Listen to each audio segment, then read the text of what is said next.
నమస్కారం. ఏటీవీ న్యూస్‌కి స్వాగతం. ఈనాటి ముఖ్యాంశాలు. మటన్ మంచిగా ఉడకలేదని మొగుడిని చంపేసిన భార్య, దీనికి కారణం ఎస్ఐ రామచంద్రయ్య అంటున్న నేను వేరు పేజ్ ఫాలోవర్స్.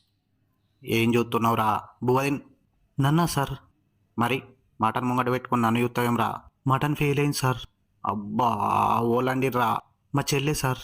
అబ్బా! ₹800 తీసుకుపోయి ఆడిపోరాన్ల చేతిలో పెట్టినవురా. ఏడుందిరా అది, దాన్ని గుంజుకరాపో.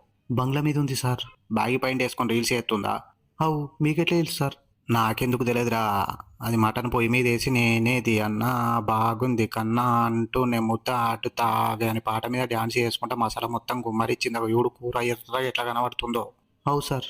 నాకు తెలిసిన పోరడు ఒకడు ఉన్నారా, మెల్లకన్ను ఉంటుంది కానీ పిల్లగాడు మంచోడు, సాఫ్ట్వేర్ జాబ్. నువ్వు ఓకే అంటే ఈ పోరిని మేకప్ ఈకప్ వేసి సాయి పల్లవి లెక్క రెడీ చేసానికి చూపించి కట్నం లేకుండా పెళ్లి చేసి బయటకు నూకేద్దాం, ఏమంటావు? Okay sir. తర్వాత ప్రతి సండే మటన్ నేను తీసుకొస్తా, మసాలా నువ్వు వంకర. నా పెండ్లం ఉంటుంది సార్. నీకు పెండ్లైందా రవులే? అవు సార్. ఇప్పుడు ఎట్లా? ఎట్లేముందిరా, కలిసి ఉంటే కలదు సుఖం కమ్మని సంసారం అని పాట పెట్టుకొని సగముడికిన మటన్ కూర దానికి నువ్వు తినిపి అది నీకు తినిపిస్తుంది. మధ్యలో నేను ఎప్పుడైనా యాదికతే నాకు కూడా కొంచెం పంపి మళ్ళీ ఉడికించుకొని మా కడుపులు లేకుంటే చపాతీ తిని ఒక చిన్న థమ్స్ అప్ తాగి పండుకుంటా.